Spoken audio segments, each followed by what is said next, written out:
pour les deux dernières communications de la journée. Nous allons commencer par une communication que va nous présenter Colin Duval. Colin Duval qui est doctorant actuellement, qui fait une thèse à l'université de Tours, mais qui est encadré par plusieurs personnes, dont des gens de l'université de Tours, des gens du Muséum national d'histoire naturelle. Donc c'est en quelque sorte une thèse qui est à cheval, si je puis dire, ou qui est à cochon. À cochon. Donc nous allons aborder encore la question de la viande, mais plus ou moins indirectement, à travers un travail qu'il produit sur la diversité variétale du cochon à l'âge du fer, à la période romaine et un peu au Moyen Âge aussi. Et donc on touche là à la production de viande et à l'évolution de cette production à travers le temps via l'amélioration de l'espèce porcine. Voilà, je lui laisse la parole pour 20 minutes malgré la communication extrêmement riche qu'il va nous présenter. Donc je vous conseille d'être extrêmement attentif. L'un des premiers maillons de la chaîne de production de la viande, à savoir l'élevage, qui va évoluer en fonction de la demande et de son impact sur la forme des animaux consommés. Donc l'intervention elle va concerner précisément la morphologie du porc gaulois, espèce qui est destinée presque exclusivement à la consommation, et son évolution des derniers siècles de l'âge du fer à la fin de la période romaine. Démarche qui aura pour but en fait de permettre une meilleure compréhension de l'évolution des pratiques d'élevage à cette période. Donc pour commencer, j'ai voulu poser un peu le décor, expliciter la problématique. Donc on sait que dès le IIe siècle avant Jésus-Christ, la conquête romaine a conduit à l'émergence, entre autres, d'un nouveau modèle économique. En conséquence de quoi, la demande a évolué, et notamment la demande en denrées alimentaires, c'est-à-dire de la viande en plus grande quantité, peut-être d'une qualité différente et issue de pièces différentes. Vraiment, il y a une transition entre période gauloise et période romaine. Voilà au niveau de cette demande qui va évoluer. La culture romaine provoque donc un stimulus économique et de fait l'adaptation des circuits de production. Donc on opère au niveau de la préparation et de la diffusion de la viande avec de nouvelles infrastructures, boucheries, charcuteries, marchés, mais aussi sur l'élevage et donc sur l'animal lui-même.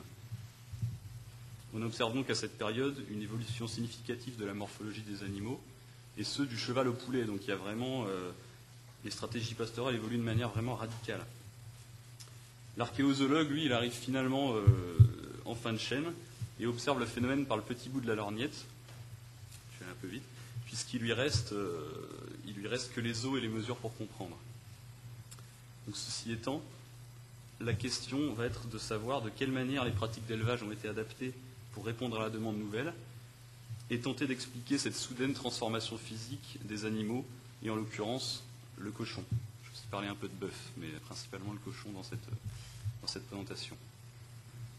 Donc dans la littérature, les trois hypothèses qui sont avancées en général pour expliquer ces modifications morphologiques sont, premièrement, le fait que les Romains auraient apporté des animaux au morphotype nouveau, et notamment des mâles reproducteurs, pour accélérer cette évolution des formes animales, des animaux du cheptel.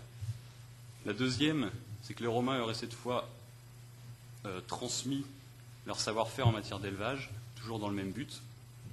Et la troisième, que les Gaulois, possédant déjà les connaissances et procédaient à une simple adaptation de leur technique d'élevage pour répondre encore une fois à cette nouvelle demande. Chacune des hypothèses n'étant pas exclusive, bien sûr. On peut imaginer que c'est un mix de ces différentes hypothèses justement qui est mené à l'évolution morphologique des animaux. Donc pour comprendre l'évolution des stratégies d'élevage et par le biais des ossements animaux, il est bon d'observer en fait les mécanismes et dynamiques évolutives ayant touché à la morphologie du porc. Donc, comme je le disais, voilà, étudier finement les phénomènes de croissance, de décroissance, les fluctuations morphologiques du cochon domestique, pour comprendre leur implication en termes d'élevage et les changements de la donne économique au cours du temps. Pour ce faire, trois grands axes de réflexion. trois grands axes de réflexion. Oui. Donc décrire les caractéristiques physiques du porc et leur évolution au cours du temps, afin de comprendre d'une part l'origine, ensuite les mécanismes et les rythmes du changement. Ensuite, tenter de percevoir la diversité des morphologies et les dynamiques de croissance sur l'ensemble du territoire, savoir que le phénomène n'est peut-être pas homogène sur l'ensemble de la Gaule. Et enfin, tenter de comprendre si le développement d'animaux au format différent s'effectue sur la base d'animaux nouveaux, donc l'importation dont j'ai parlé tout à l'heure, ou de la souche indigène, donc des animaux locaux. Rapidement, la méthode pour étudier ces changements de forme.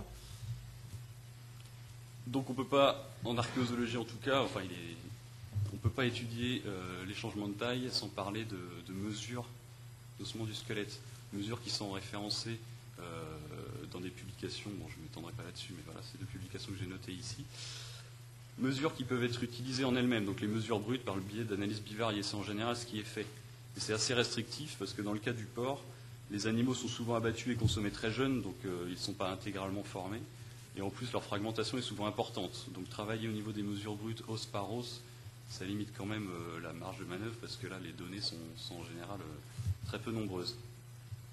L'alternative, et c'est cette méthode que je vais principalement utiliser, c'est celle des log size index, qui permet de pallier la faiblesse des échantillons étudiés, puisqu'il possède l'immense avantage de permettre la combinaison des mesures des différents os. Donc, je disais tout à l'heure, voilà, avec les mesures brutes, on ne peut qu'étudier les os finalement en les dissociant. Cette méthode va permettre de les rassembler en ramenant toutes les dimensions à une même échelle de proportion, ce qui va permettre de les combiner dans l'analyse. Alors le calcul il est plutôt simple, bon, je l'ai mis rapidement, mais en fait il s'agit de soustraire au logarithme de la mesure archéologique le logarithme de la mesure correspondante pour un individu de référence. Donc il faut faire ça pour toutes les mesures de tous les os, et ensuite on pourra combiner ces indices, ces nouveaux indices calculés. Donc avant de parler du porc, comme j'ai dit tout à l'heure, je vais évoquer rapidement le bœuf, qui, par sa taille, l'amplitude de ses changements morphologiques, le nombre de restes mis au jour en contexte archéologique et les données ostéométriques associées, est finalement le révélateur le plus efficace de l'évolution de la forme des animaux domestiques.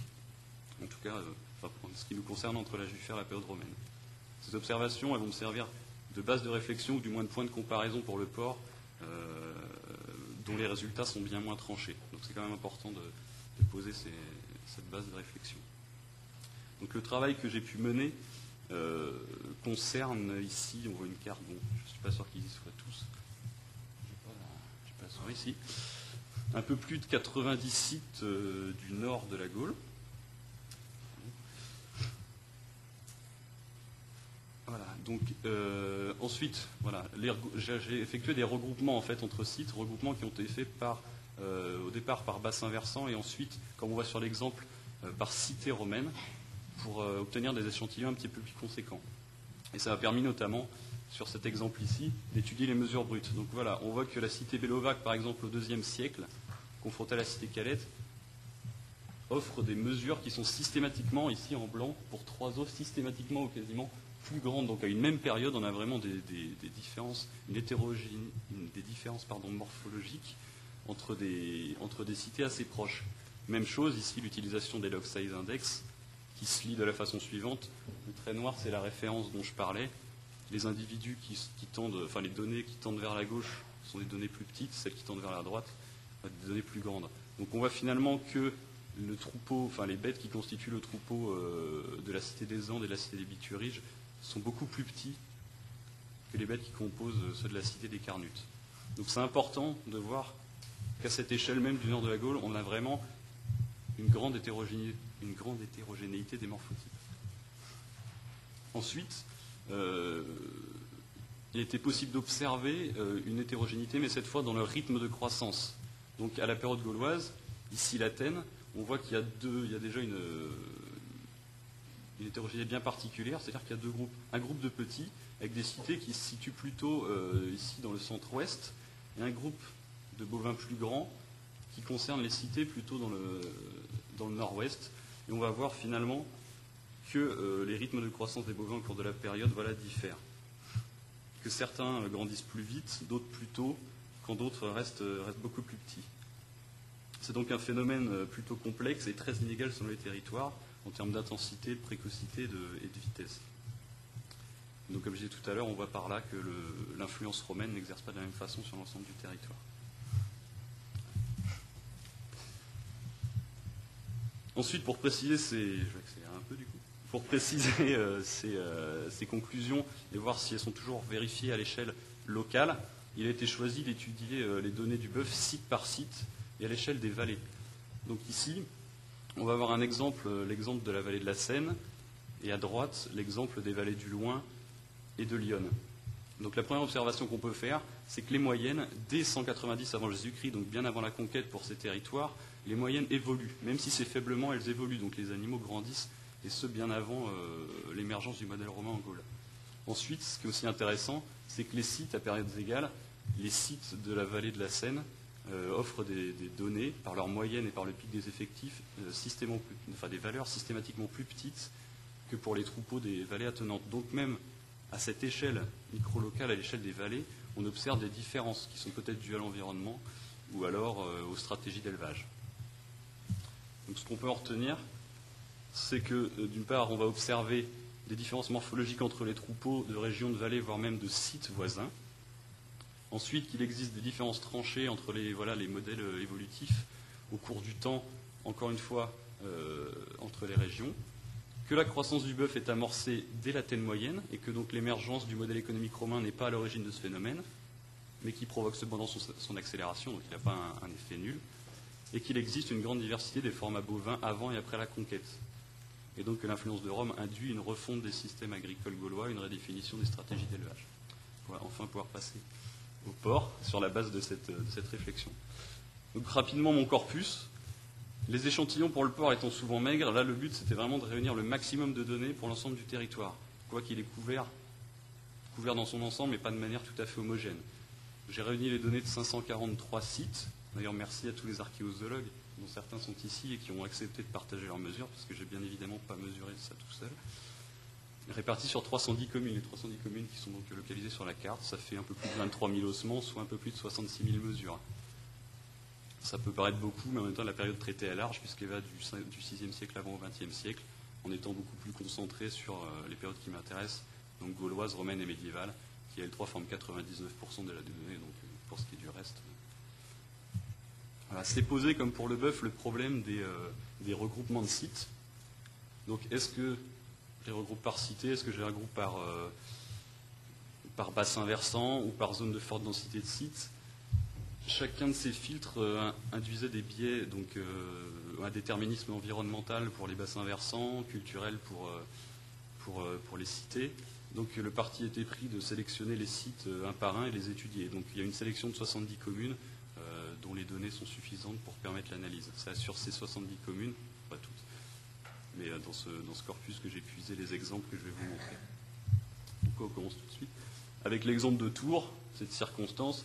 Et en plus, il y a des très belles études d'archéologie qui ont été menées dans cette ville et qui permettent de voir et de constater, heureusement, qu'il y a une évolution morphologique notable du porc tout au long de la période.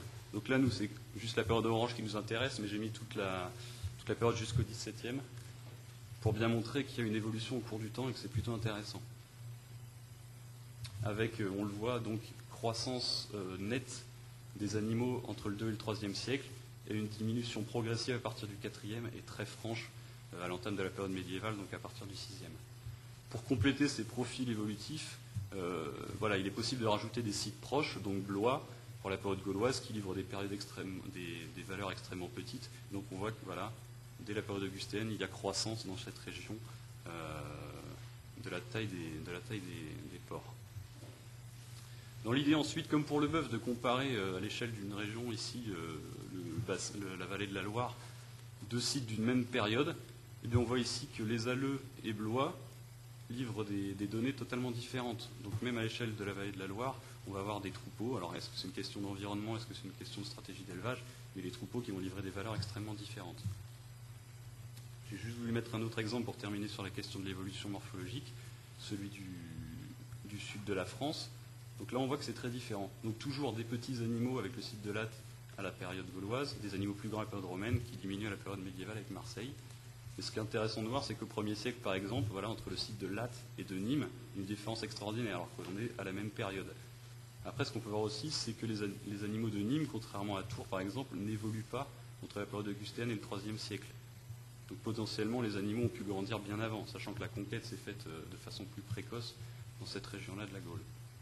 Donc là aussi, une diversité entre le centre et le sud pour les exemples que je viens de présenter.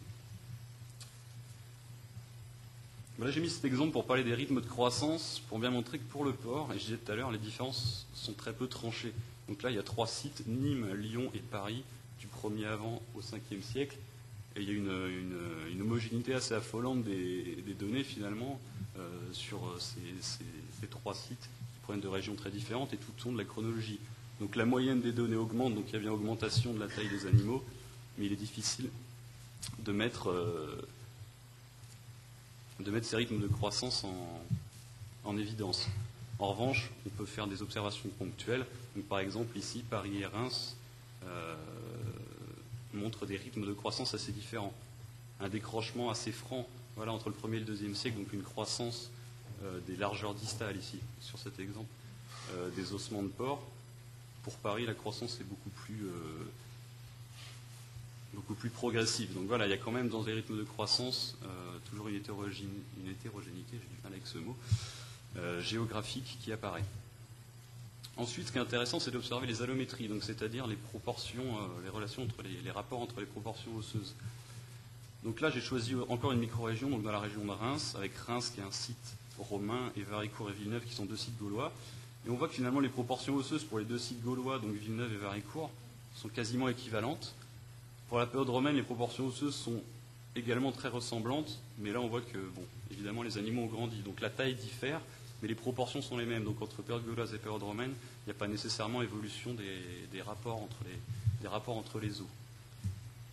Si maintenant on intègre 2 exemples du sud et du centre de la France, bon, pour le sud, Nîmes, on voit que voilà, les proportions osseuses sont également globalement les mêmes, mais la taille est beaucoup plus petite que pour le site contemporain de Reims. Après, ce qui est encore plus intéressant, c'est le site de Levroux.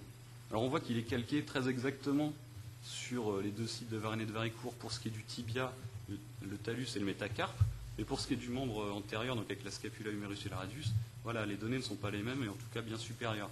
Donc il y a une différence entre antérieur et postérieur pour un site du centre et 2 sites du nord. Donc encore une fois, une hétérogénéité régionale qui apparaît.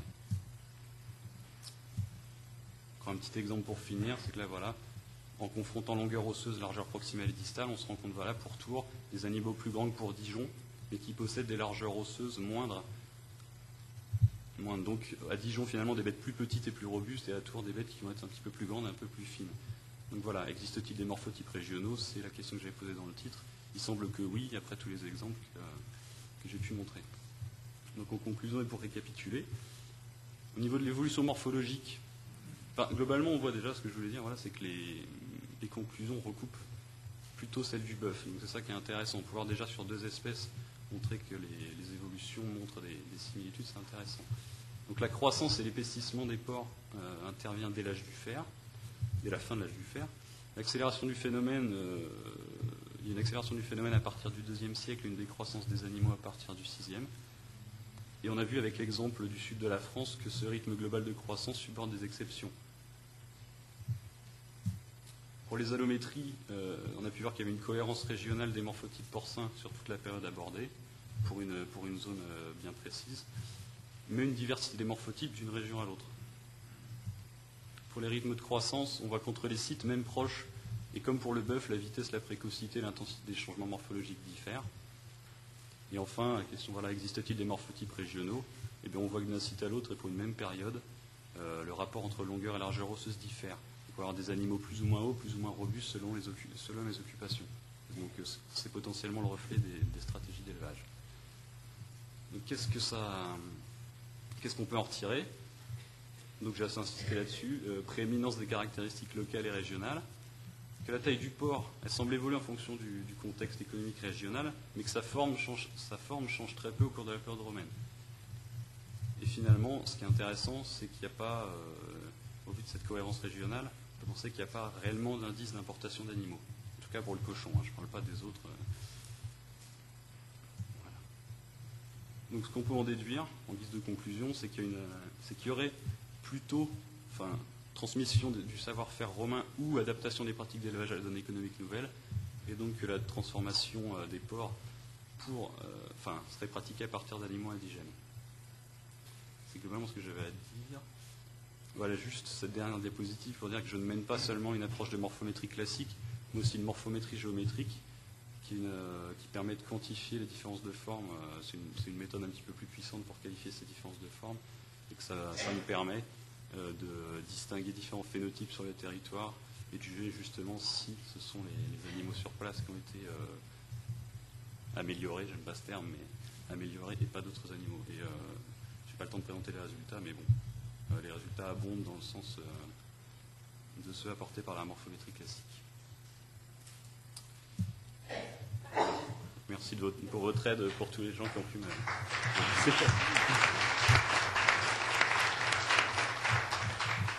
Oui, merci.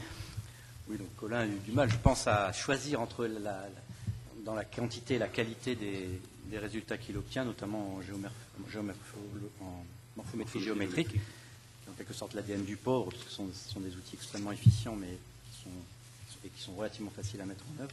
Donc l'intérêt de ce travail, évidemment, réside dans la confirmation de l'évolution de la stature des animaux, mais surtout dans la mise en évidence du fait qu'il n'y a pas d'évolution uniforme ni univoque, et que cela marque évidemment une grande diversité à travers la variété régionale de ces formes, aussi bien d'ailleurs notamment dans le monde romain qu'à la période gauloise.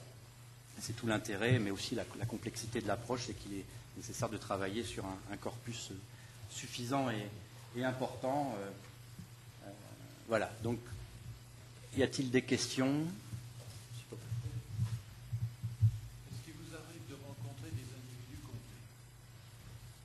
Rarement. Enfin, en tout cas... J'ai deux questions. Premièrement, quand vous avez des parties dont on est sûr qu'elles s'appartiennent entre elles, est-ce que vous pouvez les privilégier dans l'admission de votre système, puisque on sait là que le tibia de tel moteur va décaliner plus de tel moteur? Est-ce que vous avez moyen d'utiliser le fait qu'on les trouve en liaison? Alors déjà, j'ai très rarement cette information, parce que comme je disais, j'ai récolté les données auprès de différents archéologues, donc l'information est rare. Oui, c'est vrai. Deuxièmement, et là j'en arrive à une question très importante que personne ne se pose. J'ai beau hurler de temps en temps parce qu'il y a des sujets qui méritent qu'on se mette en colère. On a pris récemment une réunion de notre équipe. 14, 15, 16 vertèbres dorsales. Quand est-ce que ça commence et quand est-ce que les archéologues se mettront à compter les vertèbres d'Arachnis total en connexion? Ça, il faut absolument faire rentrer cette pratique. C'est quand même une manifestation biologique majeure de la maîtrise par l'homme et toujours non documentée. C'est pas vous que je vise, hein, c'est tout le monde. D'accord ? Et il se trouve que je viens d'en parler avec M. Casabianca à propos du Corse et autres. On va mettre des écrans pour faire avancer un peu cette question-là. C'est fondamental. Je dois aller voir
sangliers dans vos bonnes régions, s'il y en a assez. Est-ce qu'ils suivent le mouvement ou est-ce qu'ils restent sagement sauvages en restant indépendants métriquement d'armes?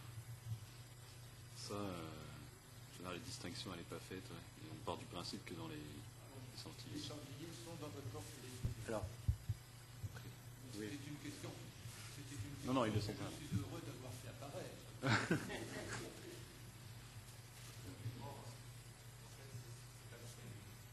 C'est difficile de distinguer. A priori, non. Si on a le sanglier, il est consommé sur le site, il n'y a pas de raison qu'il y ait du sanglier.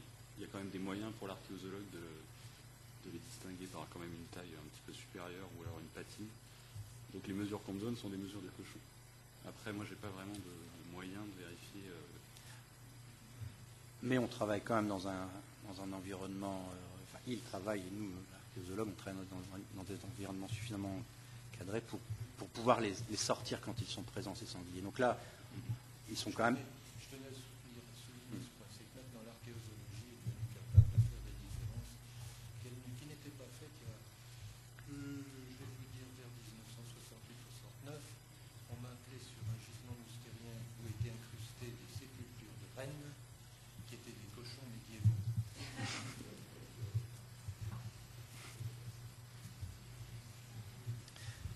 Merci, monsieur Popin. Oui, une question.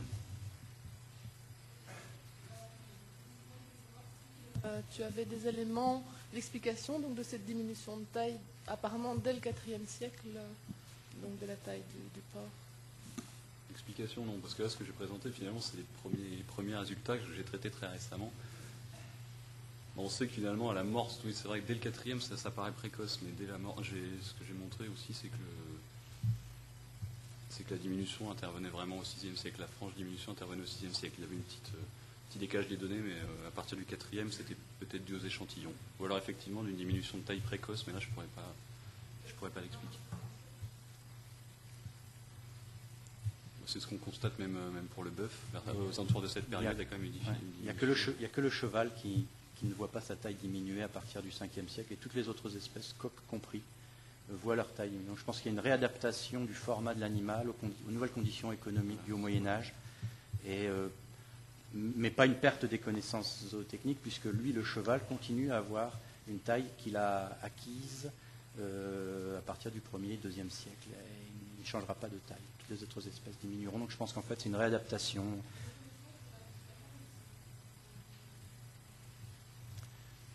On peut tous les considérer de la même manière, puisqu'ils ont quand même des fonctions économiques assez différentes. Et alors, les raisons des évolutions aussi sont visiblement pas les mêmes, puisque là, on parle d'une amélioration de la race locale, apparemment. Enfin, les indices qui, à l'heure actuelle, pour le porc, c'est l'amélioration de la race locale, tandis que pour le bœuf, on peut envisager l'introduction. Donc, les mécanismes sont différents. Donc, voilà. C'est pour ça que je trouve intéressant de confronter justement les deux espèces, voir si elles évoluent de la même façon.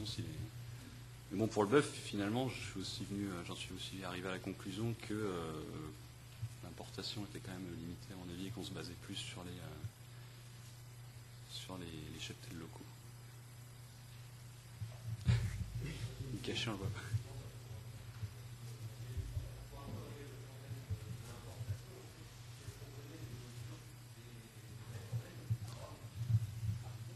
Pour le cochon, voilà, par le biais de la morphométrie géométrique, justement, j'aborde des populations romaines. Et par le biais de la morphométrie classique, j'ai commencé à réunir un corpus de données pour l'Italie, mais pour l'instant, il est trop faible. Donc, je vais faire un petit trajet là-bas dans pas longtemps. Je vais essayer d'en récupérer, parce que justement, moi, c'est cette question qui m'interpelle aussi, c'est qu'on étudie tout le temps, voilà, les populations gauloises sans comparer aux populations romaines. Donc, ça a été fait. Non, ça a jamais été fait. Mais voilà, j'aimerais bien. Mais bon, en fait, ce que je peux répondre à ça, pour la morphométrie géométrique, on constate que les phénotypes dentaires gaulois sont totalement différents du phénotype dentaire romain. Dans une population romaine, au final, il semble que population gauloise et population romaine ne soient pas les mêmes.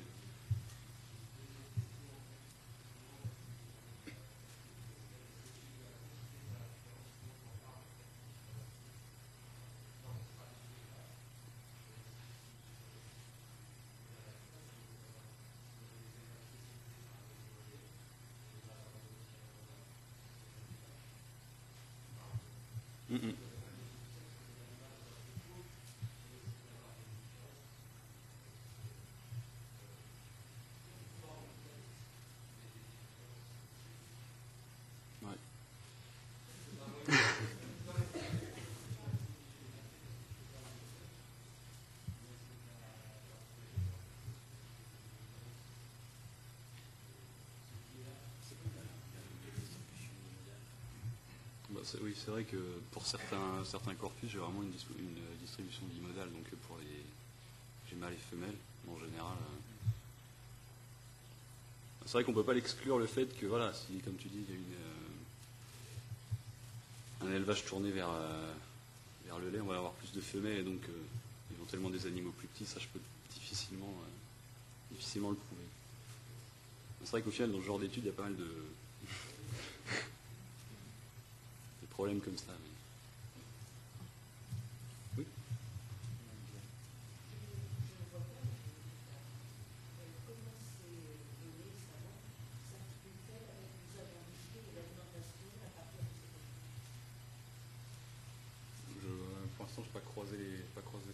Pour l'instant, j'ai pas croisé ces deux approches. C'est vraiment purement une approche morphologique là. Donc,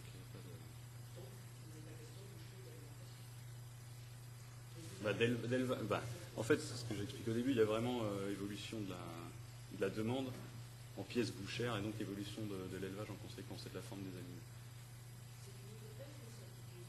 Non, c'est une certitude. C'est une certitude. Il n'y a pas de certitude, mais on en est plutôt convaincu.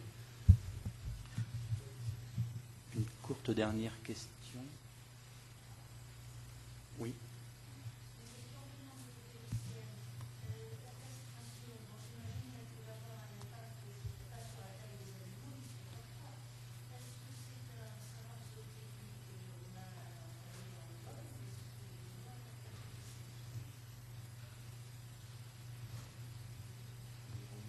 Je sais pas, c'est au niveau de la littérature, mais il n'y a pas de... Voilà, il n'y a pas de preuve, voilà, au niveau des eaux, il n'y a pas de preuve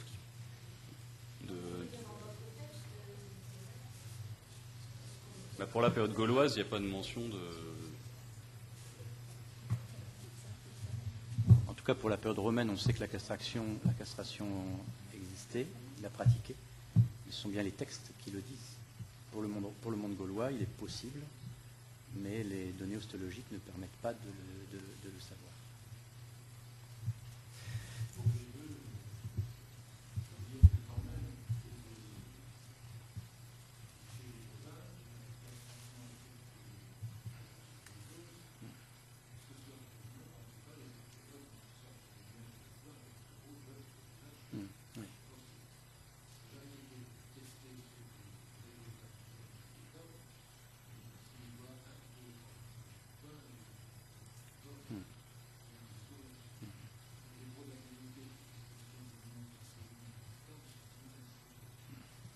Je crois que Claude Guintard a fait une étude sur des bovins actuels, justement, avec ces problèmes de dimorphisme sexuel. Pour le cochon, c'est... Tout est bon. Voilà, merci beaucoup. Merci Colin. Si vous le voulez bien, nous allons passer à la deuxième communication de Lydia Colominas, qui est archéozoologue, qui est actuellement en postdoc à Cambridge. Lydia a fait sa thèse au laboratoire d'archéologie du département de préhistoire de l'Université de Barcelone. Donc nous allons faire une catalane. Et qui va nous présenter une communication en anglais sur la production de viande et de charcuterie, conserve hispano-romaine, une étude de cas de la ville de Bétulo en Espagne. Je lui laisse la parole. Merci. Je me voudrais excuser parce que je vais parler en anglais. Well, I'm going to talk about conserved meat production and charcuterie in Roman Hispania through a case study from the city of Baetulo in the northeast of Spain. Available archaeological data about conserved meat production in Roman times has so far told us little about this economic activity. At the same time, classical sources only explain generalities. Texts show that much of the meat consumed in Roman times was preserved. Different preservation techniques were used, such as salting, smoking, pickling, and drying. The people who carried out this activity were called confectuari or fartores, and the spaces to sell the products were called lucanicae, tumacolare, or longanoes, depending on the nature of what was produced there.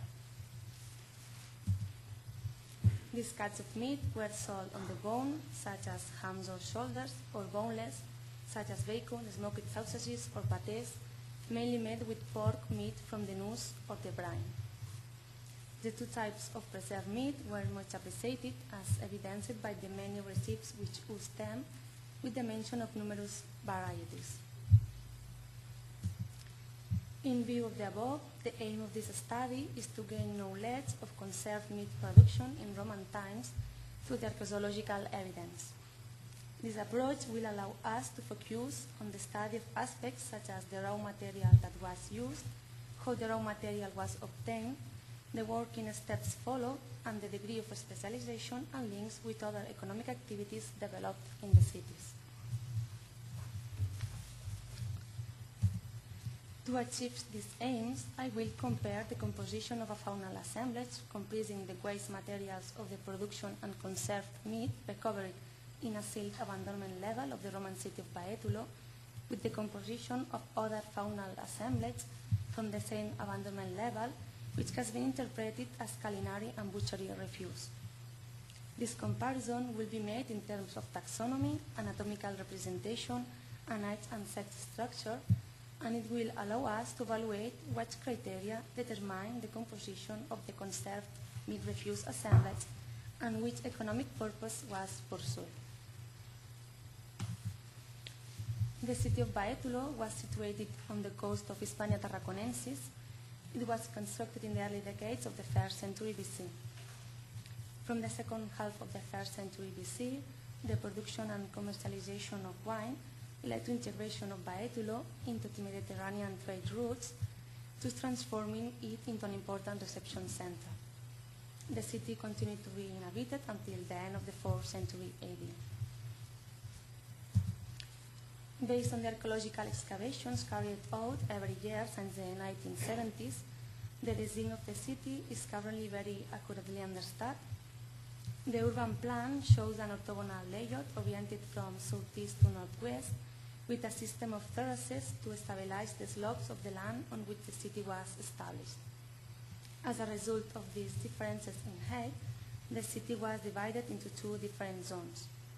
Residents have been documented in the upper part, and in the lower part there were both public and commercial buildings. This latter area is where the buildings linked with economic activities would have been situated. This urban structure began to undergo a series of changes from the 2nd century AD onwards. Canalizations falling into disuse and amortizations of a number of houses have been documented as a result of a transformation and redistribution of uses of the city and its territory. The assemblages presented in this talk were localized in a large layer of level grown from the amortization of a house formed during the first half of the 2nd century AD as a result of these transformations. I will begin with the presentation of the data from the conserved meat refuse assemblage. This assemblage comprised 604 faunal remains. A relative frequency of representation, mainly composed by pig and cattle remains, has been documented. Pig remains are the predominant, followed by cattle remains. The remains from other species are very scarce. There is documentation of only 29 sheep and goat remains, 10 horse remains, and 2 rabbit remains. The study of the body part representation shows a clear predominance of only some skeletal elements for the different taxa. The anatomical part with highest frequency of representation is the head, both for pigs and cattle. In that sense, 51 fragments of pig right mandibles with the 3rd molar and 29 fragments of pig left mandibles with the 3rd molar have been documented. At the same time, 3 fragments of cattle right mandibles with the 3rd molar and 2 fragments of cattle left mandibles with the 3rd molar have been identified. It should be noted that 3 anatomical connections between pig jaws and skulls have been documented. Remains from other anatomical parts, such as from the limbs and from the trunk, have also been recovered. Their frequency of representation, however, does not exceed 5% of the overall assemblage. Sheep and goat remains correspond to the limbs and also to the head. Hoof remains only correspond to the forelimbs with the presence of elements such as ulna, carpal bones, and phalanges.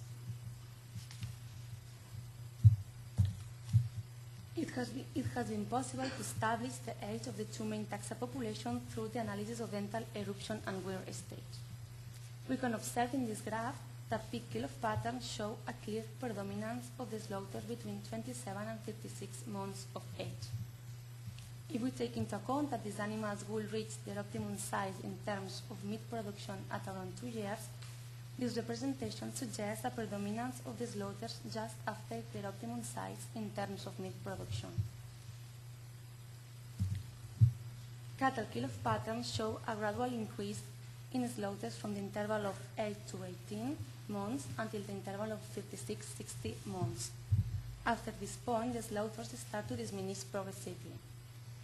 If we take into account that these animals will reach their optimum size in terms of meat production at around 2 to 3 years, the clear peak observed in this graph at 56 and 60 months of age suggests that these animals were exploited for traction or for transport before being slaughtered to obtain their meat.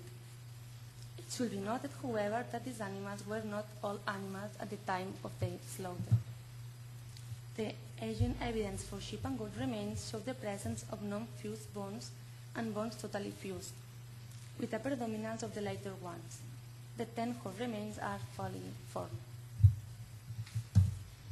The data obtained from the attempt to detect the sexual composition of the two main taxa population are very scarce. The element used to determine the sex of pig remains is the canine, on account of its morphological characteristics. 26 left inferior canines belonging to male individuals and only 5 belonging to female individuals have been documented. At the same time, 23 right inferior canines belonging to male individuals and only 3 belonging to female individuals have been documented. The combination of this data with peak kill-off patterns show that all individuals are females and the other individuals are males. It hasn't been possible to determine the sex of cattle, as neither external elements that will indicate the sex were documented nor was sufficient data to enable an osteometric approach. It should be highlighted that a very homogeneous fracturing pattern has been observed in both skull and jaw remains. This fracturing pattern shows a particular processing technique of pig and cattle heads. The pigs and cattle heads, once separated from the axial skeleton through the occipital condyle, is transversely fractured through the parietal, through the ramus of the mandible, the frontal and the zygomatic, and between the second and third molars. It is also fractured through the nasal and between the premolars and the diastema. The result of this fracturing pattern is the division of the head into 3 or 4 parts. We can appreciate in this slide an example of the fracturing pattern explained in the anterior slide. We can observe that the mandible is separated from the cranium through the ramus, is divided into 3 parts and fractured horizontally. Now I will present the data from the domestic refuse assemblage. The assemblage of processing and culinary refuse comprised 572 faunal remains. Cattle and pigs are by far the most common species in the assemblage, followed by sheep, goats, and rabbits. 5 beef remains, 1 fish remains, and 51 shell remains have also been documented. The relative frequency of the anatomical representation shows a great variability of elements, with the presence of elements from all the different parts of the skeleton. Despite this variability, there is a predominance of these elements belonging to the proximal part of the limbs for all the taxa. The element with the highest degree of representation for all the taxa is the humerus. The information about the fusion state of the bones to determine the age of the taxa population shows some very different results between the two main taxa.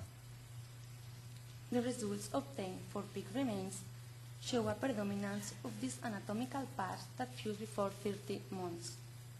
The presence of bones that fuse after this age tends towards 0. Therefore, these animals were basically slaughtered before the age of 30 months old at their optimum size in terms of meat production. This pattern is not documented for cattle remains. despite the fact that non-fused bones start to be documented from 30 months old, bones that fuse after 48 months are also observed. This representation shows that cattle were slaughtered at many different ages. The aging evidence for sheep and goat remains shows similar results to this of pig. A predominance of these anatomical elements that fuse before 36 months is documented, and the presence of bones that fuse after this age tends towards zero. Therefore, these animals were basically slaughtered at their optimum size in terms of meat production. The data available about the sexual composition of the two main taxa population are very scarce. It has been only possible to ascertain the sex distribution of pigs due to the presence of the sexually diagnostic canines, showing the presence of 2 female individuals and 6 male individuals. It hasn't been possible to determine the sex of cattle, as neither external elements that will indicate the sex were documented, nor was sufficient data to enable an osteometric approach.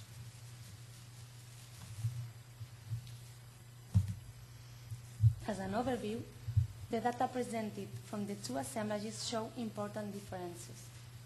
A great predominance of pig's head remains has been documented in the preserved meat refuse assemblage. These remains additionally present a standardized fracturing pattern. A concrete age and sex representation is also documented, with a predominance of representation of pigs males between 27 and 56 months old, and cattle between 36 and 60 months old. In contrast, the domestic refuse assemblage is composed of a variety of elements, with a predominance of remains from the proximal part of the limbs and from the trunk. Although cattle and pig remains also predominate in this assemblage, there is a high diversity of taxa, with the presence of rabbit, bird, fish, and shell remains. At age level, there is also a great variability of ages, with a predominance of pig remains from individuals slaughtered before 50 months of age, and a predominance of cattle remains from adult individuals.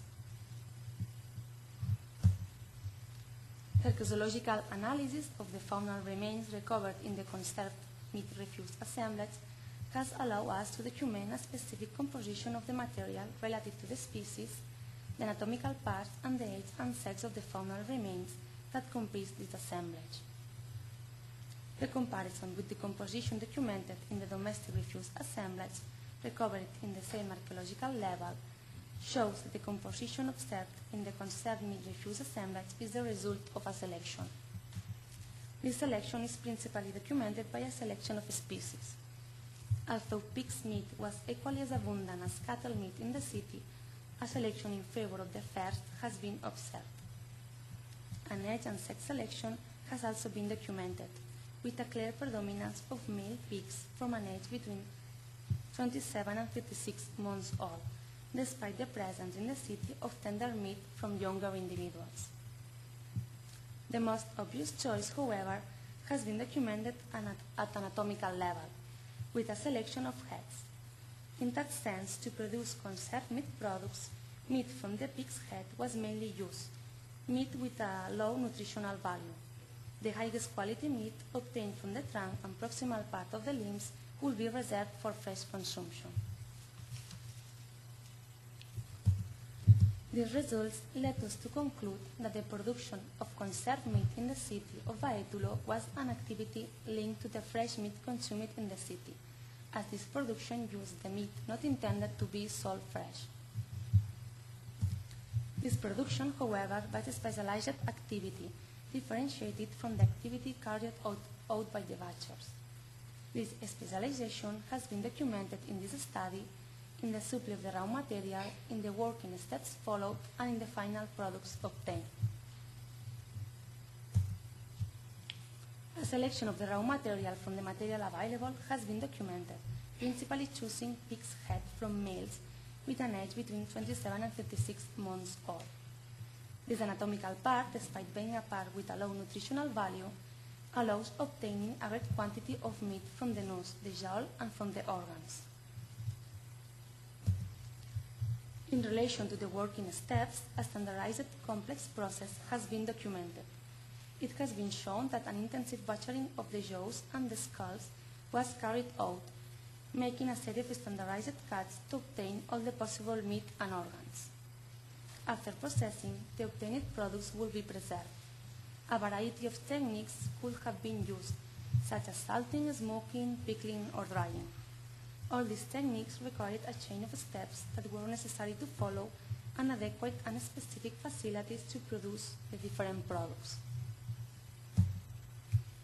In relation to the final products obtained, the wide variety of products that could be elaborated has been shown. These products could be preserved, such as smoked sausages or pâtés, or boneless fresh products, such as croquettes. Depending on the elaborated product, the people who produced them were referred to by different names, according to written source. Therefore, it could be an activity specialized in the production of each of these products. As a conclusion, the data presented in this talk has succeeded in documenting the existence of a preserved meat production center in the Roman city of Baetulo. It has also been shown that this economic activity was integrated in the city's economic circuit, linked to fresh meat consumption. However, despite this relationship, none of these activities was subordinate to the other, and instead they complemented each other. The fact that the conserved meat refuse assemblage has been identified as an individual discard with a very particular representation at taxonomical, anatomical, and age and sex level underpins the idea that this work, despite its relationship with the work carried out by the butchers, will be a differentiated economic activity performed in places dedicated to this activity. In that sense, a selection in the provision of the raw material, a standardized complex working steps, and a specialization in the production of the different products have been documented in this study. Merci.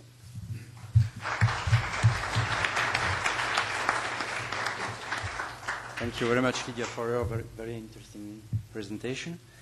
Any question? Maybe you prefer a question in English, or you accept? Well, I try. My language would be in English, but I try to understand in French. But Okay. I don't know. Maybe in English.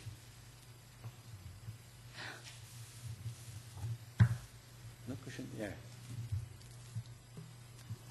Maybe I have misunderstood you, but in the first place, how do you know which assemblage is a preserved meat assemblage? Well, from the source we know that the meat used was principally the nose of the pork, and then this assemblage is fully formed only from nose of the pork. And then if one possibility was there, for that reason I will to compare with other kind of assemblages, and then, well, I think it's the best interpretation, because, for example, it's not possible to be an assemblage of butchery refuses, because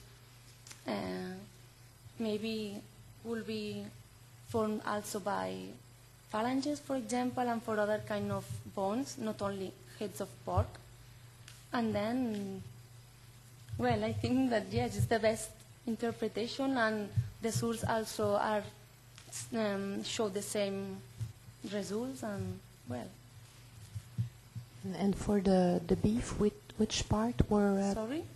Pour le bœuf, for beef, which part were used? Yeah, the predominant part is also head, also, yeah. Oui, une autre question. Une autre.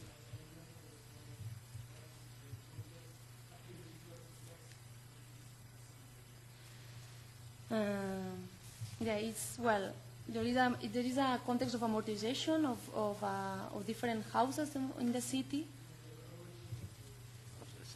The origin of the assemblage, Amortization level. It's the house was.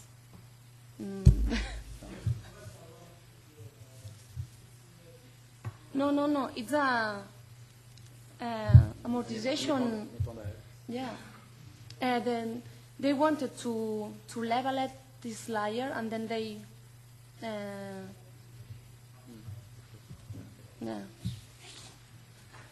And then there is different kind of of layers, and well, it's one layer, but formed by different assemblages that are differentiated for the sediment and for the ceramic, yeah, but are from the same for the same part of the city, and was formed in the same century, also in the same moment, because it's for level displays. Oui. About context, because I think it's important about that. I was astonished because it seems you have many domestic refuse contexts, and it's for me it's curious because in the Roman town, main part of the refuse are in extra-urban areas, and here it's not. What about that? Well, yes, the problem is the context of these assemblages that I didn't explain very well, I think, but well, the contexts are found here that during the 1st century are houses, but during the 2nd century this part was yeah, and then was yeah, with materials from we don't know. But at archaeological level, it was possible to differentiate between the different kinds of assemblages. But at that moment, there weren't houses here. They were abandoned. Yes.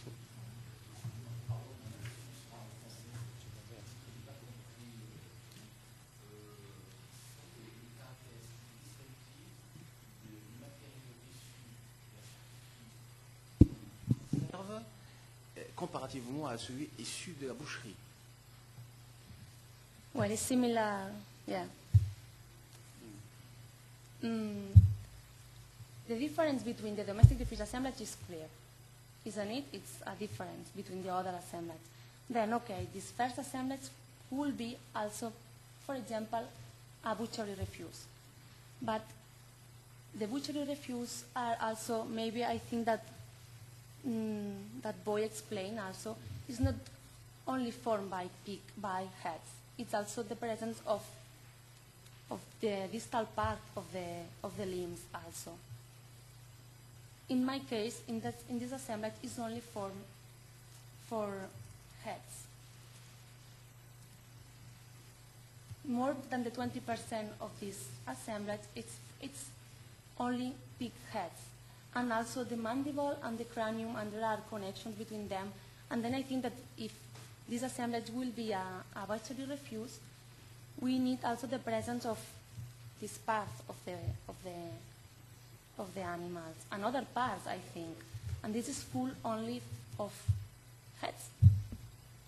That is the part that is mainly used to produce conserved meat and charcuterie. And then, well, maybe there are other interpretations, maybe, I don't know. But it's the interpretation that, for me, was more...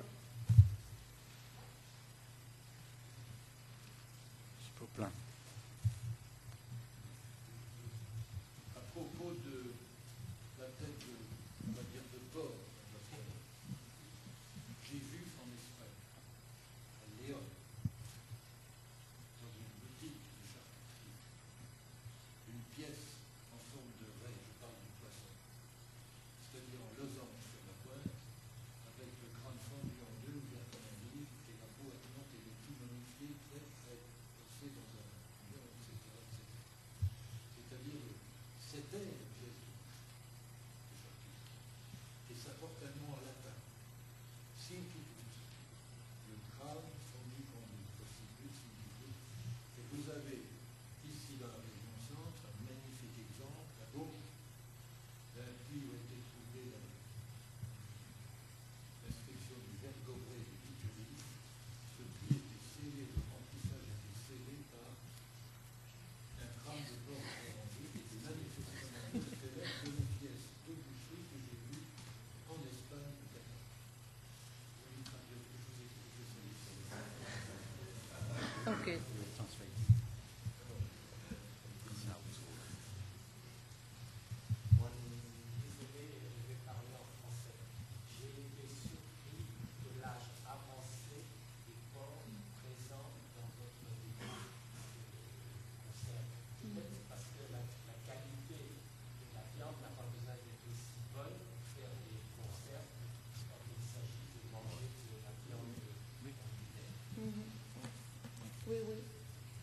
Yes, because the other assemblage, the age of the frogs are younger. Yes, and in that case there is a selection or the representation is older. Yeah, yeah. I don't know for what. Yes, because are worse. Yeah. Is there other example in Spain of this kind of assemblages? No, I found assemblages in